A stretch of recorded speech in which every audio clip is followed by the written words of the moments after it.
Hi friends, welcome back to our Manakkolam cooking channel. இன்றைக்கி நம்ம புதுவிதமான இட்லி பொடி எப்படி செய்யறதுன்னு தான் பார்க்க போகிறோம். ஸ்பெஷலாக ஒரு இன்க்ரீடியன்ட் எக்ஸ்ட்ராவாக ஆட் பண்ணியிருக்கோம். அது இந்த இட்லி பொடிக்கே ஒரு தனி சுவையை கொடுக்கும். இந்த இட்லி பொடி மட்டும் இல்லாமல் அதை வச்சு சூப்பரான பொடி இட்லி எப்படி செய்கிறதுன்னு நம்ம இன்றைக்கி பார்க்க போகிறோம். இந்த வீடியோ எல்லோரும் கடைசி வரைக்கும் ஸ்கிப் பண்ணாமல் பாருங்கள். ரொம்ப ரொம்ப டேஸ்ட்டாக இருக்கும் இந்த இட்லி பொடி. வாங்க வீடியோக்குள்ளே போய் இந்த ரெசிபி எப்படி செய்கிறதுன்னு நம்ம பார்க்கலாம். இப்போ நம்ம இந்த புதுவிதமான இட்லி பொடி பண்ணுறதுக்கு தேவையான இன்க்ரீடியன்ட்ஸ் எல்லாமே எடுத்து வச்சுருக்கேன் பாருங்கள். நான் என்னென்னு சொல்லிடுறேன்.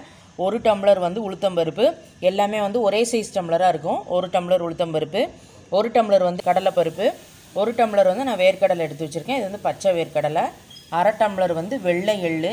நீங்கள் வெள்ளை எள்ளுக்கு பதிலாக நீங்கள் கருப்பு எள்ளு இருந்ததுன்னா நீங்கள் அதுவும் யூஸ் பண்ணிக்கலாம். கட்டி பெருங்காயம் எடுத்து வச்சுருக்கேன். ஒரு 30 காஞ்ச வரமிளகாய் இந்த மாதிரி காம்பை ஃபுல்லாக கட் பண்ணாமல் பாருங்கள், மேலே மட்டும் கட் பண்ணிவிட்டு இப்படி ரெடியாக எடுத்து வச்சுருக்கேன். ஏன்னா ஃபுல்லாக கட் பண்ணிவிட்டு நம்ம வதக்கணுன்னா அதோட விதையெல்லாம் உதிர்ந்துடும். அதனால் நம்ம இந்த மாதிரி கட் பண்ணி எடுத்து வச்சுக்கலாம். இப்போ இதுக்கு எவ்வளோ உப்பு தேவையோ அதை எடுத்து வச்சுருக்கேன். நல்லா ஒரு கப்பு ஃபுல்லாக ஃப்ரெஷ்ஷான கருவேப்பிலை எடுத்து வச்சுருக்கேன். இப்போ இவ்வளோ தான் தேவையான இன்க்ரீடியன்ட்ஸ். இப்போ இதை எப்படி வறுக்கிறதுன்னு சொல்லிவிட்டு நம்ம பார்க்கலாம். இப்போ கடாயில் ஜஸ்ட்டு நம்ம ஒரே 1 ஸ்பூன் மட்டும் பாருங்கள், இந்த அளவு மட்டும் நம்ம எண்ணெய் சேர்த்தாலே போதும். ரொம்ப எண்ணெய் விட வேண்டாம். ஏன்னா நான் கட்டி பெருங்காயம் ஆட் பண்ண போகிறேன். அது பொரிஞ்சு வரதுக்காக நான் எண்ணெய் சேர்க்குறேன். இப்போ இந்த பெருங்காயத்தை நம்ம உள்ளே ஆட் பண்ணிவிட்டு இதை நம்ம நல்லா வறுத்துக்கலாம். எண்ணெயிலே இந்த பெருங்காயம் நல்லா பொரிஞ்சு வரும். நான் பெருங்காயம் கட்டி பெருங்காயம் எடுத்திருக்கேன். நீங்கள் சாதாரண ஆர்டினரி பொரி பெருங்காயம் இருந்ததுன்னா நீங்கள் அதுவும் எடுத்துக்கலாம். பாருங்கள் எந்த அளவுக்கு நல்ல பெருங்காயம் பொரிஞ்சு வந்திருக்கு அப்படின்னு. இதை ஃபஸ்ட்டு நம்ம பிளேட்டில் தனியாக எடுத்து வச்சிடலாம். இப்போ இதே கடாயிலே நம்ம ஒரு 30 காஞ்ச வரமிளகா வச்சுருந்தோம்ல, அதை நம்ம உள்ளே ஆட் பண்ணிக்கலாம். இப்போ இதோட கூடவே நம்ம எடுத்து வச்ச உப்பையும் சேர்த்துடலாம். இந்த மாதிரி மிளகா உப்பு ரெண்டையுமே நம்ம சேர்த்து வறுக்கும் போது மிளகா நெடி அடிக்காமல் இருக்கும். அதனால் இது ரெண்டையும் போட்டு ஃபஸ்ட்டு நம்ம ஃப்ரை பண்ணிக்கலாம்.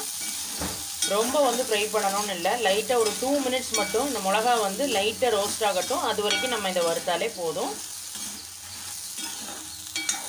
பாருங்கள் இப்போ கரெக்டாக ஒரு 2 நிமிஷம் ஆயிருக்கு. மிளகாயை லைட்டாக நம்ம ரோஸ்ட் ஆகிற வரைக்கும் வறுத்துட்டோம். நீங்கள் லோ டு மீடியம் ஃப்ளேமில் வச்சு தான் அந்த மிளகாயை வறுக்கணும். ரொம்ப பெரிய ஃப்ளேமில் வச்சு நீங்கள் வறுத்தீங்க அப்படின்னா மிளகா கலர் மாதிரி கொஞ்சம் கருகின மாதிரி ஆகிடும். அதனால் இந்த மாதிரி நல்ல ரெட்டிஷாகவே தான் இருக்கணும், லைட்டாக ரோஸ்ட்டாகவும் இருக்கணும். இந்த ஸ்டேஜில் நம்ம இதை தனியாக எடுத்து வச்சிடலாம். இப்போ அதே கடாயிலே 1 டம்ளர் உளுத்தம்பருப்பு, 1 டம்ளர் கடலைப்பருப்பு சேர்த்துக்கலாம். இப்போ இது ரெண்டையும் ஃபஸ்ட்டு நம்ம நல்லா வறுத்துக்கலாம். உளுத்தம்பருப்பு கடலைப்பருப்பு நல்லா வாசனை வர அளவுக்கு நம்ம வறுக்கணும்.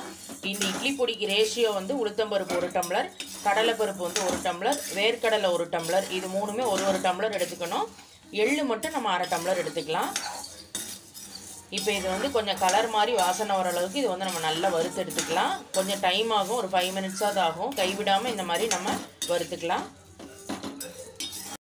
பாருங்கள் கிட்டத்தட்ட ஒரு 5 நிமிஷம் கைவிடாத நம்ம ஃப்ரை பண்ணியிருக்கோம். எல்லாமே எவ்வளோ கலர் மாதிரி வந்திருக்கு பாருங்கள். இந்த அளவுக்கு நல்லா வறுபட்டு வரணும். இப்போ இதை நம்ம தனியாக ஒரு பிளேட்டில் எடுத்து வச்சிடலாம். இப்போ அதே கடாயிலே நம்ம எடுத்து வச்சு அந்த 1 டம்ளர் வேர்க்கடலையே உள்ளே சேர்த்துக்கலாம். இப்போ இது எல்லாத்தையும் சேர்த்துட்டு நம்ம நல்லா வறுக்க வேண்டியதான். வேர்க்கடலை கொஞ்சம் நல்ல ஃப்ரையாகி லைட்டாக அதை வெடிக்கிற சத்தம் கேட்கும். அது வரைக்கும் இந்த வேர்க்கடலையை நம்ம நல்லா வறுத்து எடுத்துக்கலாம். இந்த மாதிரி இட்லி பொடியில் எக்ஸ்ட்ராவாக அந்த மாதிரி வேர்க்கடலைலாம் ஆட் பண்ணி பண்ணுறது இன்னும் கொஞ்சம் கூடுதல் டேஸ்ட்டாக இருக்கும். ரொம்ப விருப்பப்பட்டு சாப்பிடுவாங்க.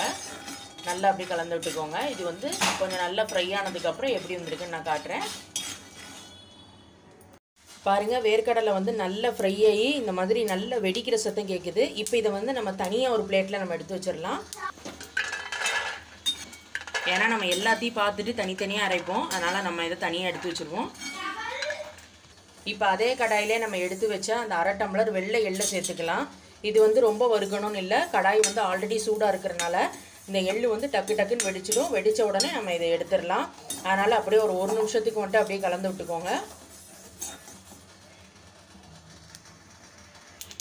பாருங்கள் எந்த அளவுக்கு நல்லா வெடிச்சு வருது அப்படின்னு. இப்போ இதையும் நம்ம இந்த பிளேட்டில் எடுத்து வச்சிடலாம். பாருங்கள் நல்லா வெடிச்சு வர ஆரம்பிச்சிட்டு. இப்போ இதை நம்ம பருப்பு கொட்டின அதே பிளேட்லேயே நம்ம எடுத்து வச்சிடலாங்க. இப்போ நம்ம ஸ்டவ்வை ஸ்விட்ச் ஆஃப் பண்ணிட்டோம். அந்த கடாய் சூட்டிலே அந்த கருவேப்பிலையை ஆட் பண்ணிவிட்டு இதை அப்படியே கலந்து விட்டுக்கலாம். அந்த சூட்லேயே அந்த கருவேப்பிலை நல்லா ரெடி ஆகிடும். மிக்ஸ் பண்ணி விட்டுக்கோங்க.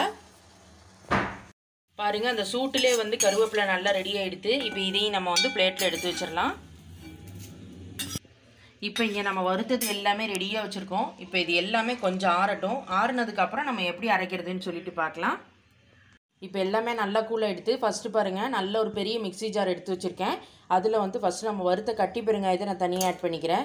இதோட கூடவே நம்ம வறுத்து வச்ச அந்த வரமிளகா உப்பு இதையும் வந்து நம்ம சேர்த்துக்கலாம். இப்போ இது எல்லாத்தையும் மட்டும் ஃபஸ்ட்டு நம்ம தனியாக அரைச்சி எடுத்துக்கலாம். எல்லாத்தையும் வந்து நம்ம ஒன்றா போட்டு அரைச்சோம் அப்படின்னா சரியாக மசியாது. அதனால் ஃபஸ்ட்டு நம்ம இதை மட்டும் ஒரு சுற்றி எடுத்துக்கலாம். பாருங்கள் நம்ம மிளகா உப்பு பெருங்காயத்தை மட்டும் தனியாக அரைச்சி எடுத்தாச்சு. இதோட கூடவே நம்ம வறுத்து வச்ச அந்த பருப்பு, எள்ளு, அதுக்கப்புறமா கருவேப்பிலை இது எல்லாத்தையும் உள்ளே சேர்த்தாச்சு. இப்போ இது எல்லாத்தையும் சேர்த்து ஒரு சுற்றி எடுத்துக்கலாம். பாருங்கள் எந்த அளவுக்கு நல்லா அரைஞ்சிருக்கு அப்படின்னு. எல்லாத்தையும் சேர்த்து சூப்பராக நம்ம பொடி பண்ணியாச்சு. இப்போ இதோட கூடவே நம்ம வறுத்து வச்சுருந்த அந்த வேர்க்கடலையும் சேர்த்துக்கலாம். இப்போ இதோட சேர்த்து நம்ம வந்து ஒரு ஸ்பூன் வெல்லம் சேர்த்துக்கலாம். அவ்வளோதான். இப்போ இது எல்லாத்தையும் சேர்த்து நம்ம மொத்தமாக அரைச்சி எடுத்துக்கலாம். நம்மளோட சூப்பரான பொடி ரெடி ஆகிடும். பாருங்கள் எல்லாத்தையும் சேர்த்து நம்ம அரைச்சி எடுத்தாச்சு. இந்த வேர்க்கடலையோட வாசனை அவ்வளோ சூப்பராக இருக்குது. அதை வந்து நம்ம ஸ்பெஷலாக புதுசாக ஆட் பண்ணி சேர்த்தனால இந்த இட்லி பொடிக்கே ஒரு தனி சுவை வந்துருச்சுன்னு சொல்லலாம். லைட்டாக டேஸ்ட் பண்ணி பார்த்தாலே அவ்வளோ நல்லா இருக்குது. இட்லி தோசைக்கெலாம் சூப்பராக இருக்கும். நீங்கள் ஸ்டோர் பண்ணி வச்சுட்டு யூஸ் பண்ணிக்கலாம். அவ்வளோதான், நம்மளோட சூப்பரான இட்லி பொடி ரெடி ஆகிடுது. சூப்பராக நம்ம வந்து இட்லி பொடி ரெடி பண்ணியாச்சு. இப்போ இங்கே வந்து சுட சுட இட்லியும் பண்ணிடலாம். இந்த பக்கம் இட்லி பாத்திரத்தில் அடியில் தண்ணி வச்சு தண்ணி வந்து நல்லா கொதி வந்ததும் இட்லியை குத்தி நம்ம வச்சாச்சு. இது இந்த பக்கம் நல்லா ரெடி ஆகட்டும். நம்ம ரெடி பண்ண இட்லியை வந்து வெளியே எடுத்தாச்சு. இட்லி சூப்பராக வந்திருக்கு. இப்போ இந்த இட்லி எல்லாத்தையும் தனித்தனியாக எடுத்து ஃபஸ்ட்டு நம்ம ஒரு பிளேட்டில் எடுத்து வச்சுக்கலாம்.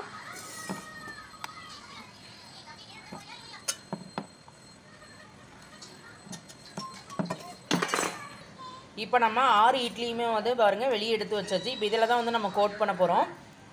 இந்த பக்கம் ஒரு அகலமான பேசினில் நம்ம ரெடி பண்ணியிருக்க இந்த ஃப்ரெஷ்ஷான இட்லி பொடியை கொஞ்சம் ஆட் பண்ணிவிட்டு அதில் வந்து நம்ம நல்லெண்ணெய் சேர்த்துட்டு இதை வந்து ஃபஸ்ட்டு நல்லா நம்ம வந்து பெரட்டி எடுத்துக்கலாம். தேவையான அளவு நல்லெண்ணெய் விட்டுக்கோங்க. இந்த 6 இட்லிக்கு எவ்வளோ பொடி தேவையோ நான் வந்து அதை ஆட் பண்ணிவிட்டு இப்போ நல்லெண்ணெய் சேர்த்துட்டு இதை ஃபஸ்ட்டு இந்த மாதிரி நம்ம நல்லா கலந்து விட்டுக்கலாம். இப்போ இதை வந்து நம்ம நல்லா குழச்சாச்சு. இப்போ நம்ம இந்த இட்லியை ஒவ்வொன்றா எடுத்து பாருங்கள். இதில் வந்து நல்லா நம்ம கோட் பண்ணி எடுக்கணும். நல்லா நீங்கள் கையை வச்சு ப்ரெஸ் பண்ணி இந்த மாதிரி நீங்கள் இட்லியை சுற்றி விட்டீங்க அப்படின்னா பாருங்கள் எல்லா சைடுமே இந்த இட்லி நல்லா கோட் ஆகிடும்.